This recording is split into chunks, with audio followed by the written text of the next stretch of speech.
हम दोनों एआई को बिल्कुल सेम पीडीएफ देंगे और उनसे 6 ऐसे रियल लाइफ टास्क करवाएंगे जहां चीटिंग का कोई चांस नहीं होगा। Challenge number 1।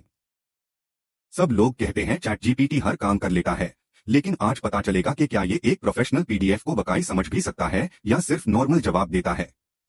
इस कंपैरिजन को 100% फेयर रखने के लिए मैंने वही पीडीएफ अपलोड की है और बिल्कुल वही प्रॉम्प्ट यूज कर रहा हूं जो आगे नोटबुक एलएम को भी दिया जाएगा।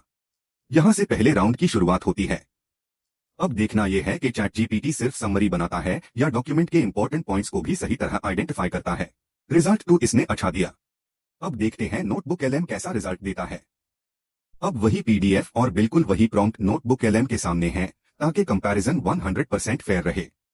जैसे ही डॉक्यूमेंट अपलोड होता है, नोटबुक एलएम पहले उससे प्रोसेस करता है और उसके बाद उसी इंफॉर्मेशन के बेसिस पर अपना रिस्पॉन्स जनरेट करना शुरू करता है। यहां देख सकते हैं कि नोटबुक एलएम समरी को एक स्ट्रक्चर्ड फॉर्मेट में प्रेजेंट कर रहा है और डॉक्यूमेंट के पॉइंट्स को ऑर्गेनाइज करके एक्सप्लेन कर रहा है। इस स्टेज पर सिर्फ स्पीड नहीं, बल्कि ये देखना भी इंपॉर्टेंट है कि इंफॉर्मेशन कितनी रेलेवेंट और कितनी क्लियरली प्रेजेंट की गई है। अभी हम सिर्फ नोटबुक एलएम का आउटपुट देख रहे हैं, कंपैरिजन और स्कोर बाद में डिसाइड होगा। चलिए अगले चैलेंज की तरफ बढ़ते हैं और देखते हैं कि बाकी टास्क्स में नोटबुक एलएम कैसा परफॉर्म करता है। Challenge number 2।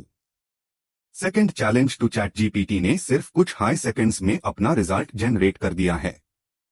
पहली नजर में रिस्पॉन्स काफी क्लीन और वेल स्ट्रक्चर्ड लग रहा है। इसने पीडीएफ के पॉइंट्स को अलग अलग सेक्शंस में ऑर्गेनाइज किया है, जिसे पढ़ना और समझना काफी इजी हो जाता है। लेकिन सिर्फ असली चैलेंज टैब होगा जब नोटबुक एलएम को बिल्कुल इसी पीडीएफ और इसी प्रॉम्प्ट के साथ टेस्ट करेंगे। अब सेकंड चैलेंज के लिए वही पीडीएफ नोटबुक एलएम पर अपलोड की है। अब देखते हैं ये कैसा रिजल्ट देती है। यहां नोटबुक एलएम ने पीडीएफ को एनालाइज करके 10 इंपॉर्टेंट पॉइंट्स की समरी जनरेट कर दी है। जैसे जैसे हम नीचे स्क्रॉल करते हैं, हर पॉइंट डॉक्यूमेंट के एक की कॉन्सेप्ट को हाईलाइट कर रहा है। इसने इंफॉर्मेशन को छोटे और easy to read bullet points में ऑर्गेनाइज किया है, जिसे पूरी पीडीएफ का ओवरव्यू सिर्फ कुछ हाई मिनट्स में समझा जा सकता है। इस रिस्पॉन्स में सिर्फ पॉइंट्स ही नहीं, बल्कि हर सेक्शन डॉक्यूमेंट के इंपॉर्टेंट कॉन्सेप्ट्स को कवर करने की कोशिश भी कर रहा है। फिलहाल हम सिर्फ नोटबुक एलएम का आउटपुट देख रहे हैं। अब अगले चैलेंज में देखते हैं कि ये अगला टास्क किस तरह कंप्लीट करता है। Challenge number 3। थर्ड चैलेंज अब बात सिर्फ समरी की नहीं है। असली टेस्ट ये है कि क्या चैट जीपीटी इस पीडीएफ को इतनी अच्छी तरह समझ पाया है कि उसी इंफॉर्मेशन से क्वालिटी एमसीक्यूज भी बना सके। क्योंकि अगर एआई डॉक्यूमेंट को प्रॉपर्ली अंडरस्टैंड हाई ना करे तो क्वेश्चंस भी वीक या इनकरेक्ट हो सकते हैं। यहां देख सकते हैं कि चैट जीपीटी सिर्फ रैंडम क्वेश्चंस जनरेट नहीं कर रहा, बल्कि पीडीएफ के डिफरेंट सेक्शंस को कवर करने की कोशिश कर रहा है और हर क्वेश्चन के साथ करेक्ट आंसर भी दे रहा है। पहली नजर में ये स्टूडेंट्स और एग्जाम प्रिपरेशन के लिए काफी यूजफुल लगता है। लेकिन अभी एक और चैलेंज बाकी है। क्या नोटबुक एलएम इसी पीडीएफ से इसे भी बेटर और ज्यादा एक्यूरेट एमसीक्यूज बना पाएगा, या फिर चैट जीपीटी इस राउंड को भी अपने नाम कर लेगा? अगले टेस्ट में इसी बात का फैसला होगा। अब कंपैरिजन का अगला चैलेंज शुरू होता है। इस बार देखते हैं कि नोटबुक एलएम इसी पीडीएफ को कितनी अच्छी तरह समझकर एमसीक्यूज जनरेट करता है।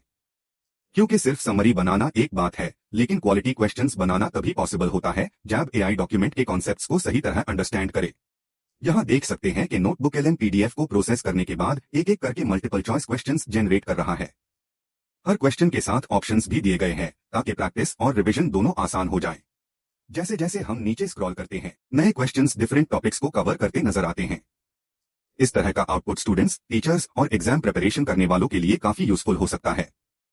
लेकिन इस चैलेंज में सिर्फ क्वेश्चंस की क्वांटिटी नहीं, उनकी क्वालिटी और रेलेवेंस भी उतनी हाई इंपॉर्टेंट है। इसी वजह से हर चैलेंज को एंड तक देखना जरूरी है। अब देखते हैं नोटबुक एलएम अगले टास्क में कितनी कंसिस्टेंसी के साथ परफॉर्म करता है। और चैलेंज नंबर 4।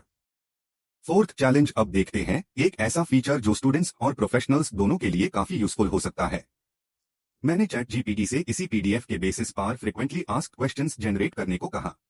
यहां सिर्फ सवाल बनाना इंपॉर्टेंट नहीं है, बल्कि ये देखना भी जरूरी है कि एआई ने डॉक्यूमेंट के कॉन्सेप्ट्स को कितनी अच्छी तरह समझा है।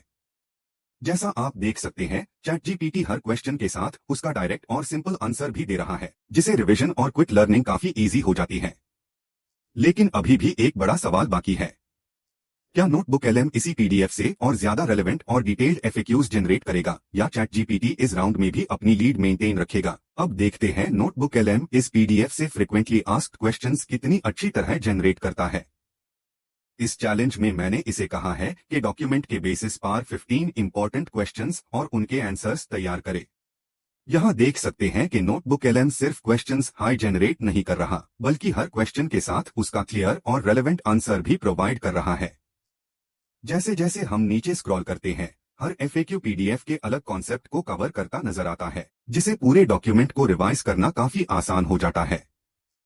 अगर कोई स्टूडेंट एग्जाम की तैयारी कर रहा हो या कोई प्रोफेशनल किसी रिपोर्ट के इंपॉर्टेंट पॉइंट्स जल्दी समझना चाहता हो, तो इस तरह के एफएक्यूज काफी टाइम बचा सकते हैं। अब तक नोटबुक एलएम हर चैलेंज को एक अलग अप्रोच के साथ कंप्लीट करता हुआ नजर आ रहा है, लेकिन कंपैरिजन अभी खत्म नहीं हुआ। अगला चैलेंज और भी इंटरेस्टिंग होने वाला है, जहां हम देखेंगे कि ये अगला टास्क किस तरह परफॉर्म करता है। Challenge number 5।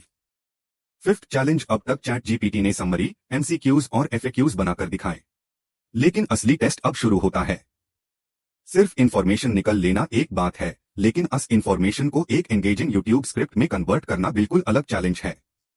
इसलिए मैंने चैट जीपीटी को वही पीडीएफ दी और कहा कि इस टॉपिक पर एक सिंपल और एंगेजिंग 5 मिनट यूट्यूब स्क्रिप्ट लिखो।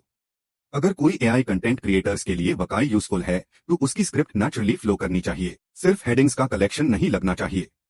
अब देखते हैं चैट जीपीटी व्यूअर को एंगेज रखने वाली स्क्रिप्ट लिखता है या सिर्फ इंफॉर्मेशन को पैराग्राफ्स में कन्वर्ट कर देता है। और याद रखिए, इसी प्रॉम्प्ट को नोटबुक एलएम पर भी टेस्ट किया जाएगा। तब पता चलेगा कि कंटेंट क्रिएटर्स के लिए कौन सा एआई टूल ज्यादा पावरफुल चॉइस है। ये कंपैरिजन अब और भी इंटरेस्टिंग होने वाला है। अब बारी है फिफ्थ चैलेंज की। वही पीडीएफ अपलोड की है जो चैट जीपीटी को दी थी। अब देखते हैं नोटबुक एलएम कैसा रिजल्ट देती है। अब मैंने नोटबुक एलएम को एक रियल वर्ल्ड टास्क दिया। मैंने इसे कहा, इस पीडीएफ को सिंपल लैंग्वेज में एक्सप्लेन करते हुए 5 मिनट की यूट्यूब वीडियो स्क्रिप्ट लिखो। और सिर्फ कुछ हाई सेकंड्स में नोटबुक एलएम ने पूरी स्क्रिप्ट जनरेट कर दी। ध्यान दीजिए, ये रैंडम कंटेंट नहीं लिख रहा। ये स्क्रिप्ट इसी पीडीएफ के कॉन्टेक्स्ट को समझकर बना रहा है, तो ये फीचर काफी टाइम बचा सकता है। यहाँ चैट जीपीटी भी यूट्यूब स्क्रिप्ट लिख सकता है, लेकिन देखना ये होगा कि किस टूल की स्क्रिप्ट ज्यादा नेचुरल, एक्यूरेट और पीडीएफ के कॉन्टेक्स्ट के करीब होती है। इसी कंपैरिजन का आंसर हम वीडियो के एंड में डिसाइड करेंगे। Challenge number 6। Last challenge. और इस चैलेंज में चैट जीपीटी इसी पीडीएफ को सिर्फ समराइज नहीं करता, बल्कि उसकी इंफॉर्मेशन को एक प्रोफेशनल ईमेल के फॉर्मेट में कन्वर्ट भी कर देता है। यहां देख सकते हैं कि ईमेल का सब्जेक्ट, ग्रीटिंग और कंप्लीट मैसेज ऑटोमेटिकली जनरेट हो रहा है। सबसे अच्छी बात यह है कि इंफॉर्मेशन को प्रोफेशनल टोन के साथ ऑर्गेनाइज किया गया है, जिसे इसे डायरेक्टली एडिट करके उसे भी किया जा सकता है। अगर आप ऑफिस, बिजनेस या डेली कम्युनिकेशन के लिए एआई यूज करते हैं, तो ये फीचर काफी यूजफुल हो सकता है। इसके साथ चैट जीपीटी के सारे चैलेंजेस कंप्लीट हो जाते हैं। अब देखते हैं कि क्या नोटबुक एलएम भी इन्हीं टास्क्स को इसी क्वालिटी के साथ कंप्लीट कर पाता है, और फिर डिसाइड करेंगे कि असली विनर कौन है। अब आता है हमारा लास्ट कंपैरिजन टेस्ट। इस बार भी दोनों एआई को सेम पीडीएफ दी गई है और प्रॉम्प्ट है, convert this PDF into a professional email for team. अगर आपको मीटिंग नोट्स, प्रोजेक्ट अपडेट या किसी भी पीडीएफ को टीम के साथ प्रोफेशनली शेयर करना हो, तो ये फीचर काफी यूजफुल हो सकता है। दोनों टूल्स ने ईमेल जनरेट की है और ऑनेस्टली दोनों का रिजल्ट काफी अच्छा निकला। सब्जेक्ट लाइन, फॉर्मेटिंग और राइटिंग स्टाइल भी प्रोफेशनल लग रही है। लेकिन मैंने पूरी वीडियो में जितने भी टेस्ट्स किए हैं, उन सब को मिलाकर मैं अभी कोई फाइनल विनर डिसाइड नहीं कर रहा। अब डिसीजन आपका है। कमेंट्स में जरूर बताएं कि आपके हिसाब से हर टेस्ट को देखते हुए चैट जीपीटी ज्यादा बेहतर था या नोटबुक एलएम। आप किस टूल को विनर मानते हैं? अगर ये कंपैरिजन आपको हेल्पफुल लगा हो, तो वीडियो को लाइक जरूर करें और सब्सक्राइब करना मत भूलिए, क्योंकि यहाँ हम एआई टूल्स को सिर्फ बताते नहीं, रियल टेस्ट करके दिखाते हैं। और हाँ, कमेंट्स में जरूर लिखिए आपके हिसाब से विनर कौन था, चैट जीपीटी या नोटबुक एलएम। मिलते हैं नेक्स्ट एआई टेस्ट में।